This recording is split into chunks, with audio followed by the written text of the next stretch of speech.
G makes it easy to diagnose problems that you may have with your top-load washer should you run into any issues, saving you time from calls and services.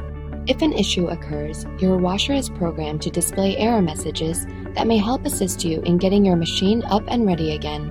In this video, we will go over some solutions for the OE, IE, DE, and UE error messages. An OE error message may occur if the washing machine is draining water slowly or not draining at all. Check to see that the drain hose is properly installed. Make sure that the drain hose is not pinched, clogged, or frozen. An IE error message is an indicator that water is not being supplied to your washer or that the water pressure is too low. Make sure that your water lines are properly connected and turned on. Check to see that the water lines are not pinched or bent and that there are no leaks.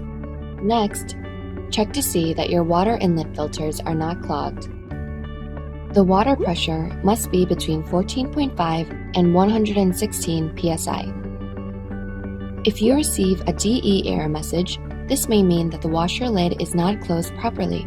Make sure that the lid is properly closed and then press the Start Pause button. The washer will not spin unless the lid is completely locked.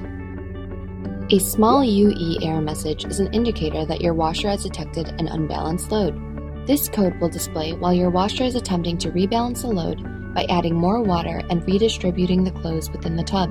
Your washer will attempt to rebalance the load on its own up to 3 times. This is an automatic attempt and no action is required at this time. If you receive a UE error message and your washing cycle has been paused, this means that your washer was unable to balance the load on its own and manual redistribution is needed. Rearrange the items in the tub to help balance the load.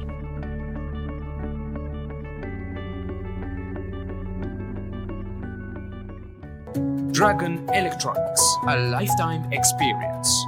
60 ans, toujours à votre service.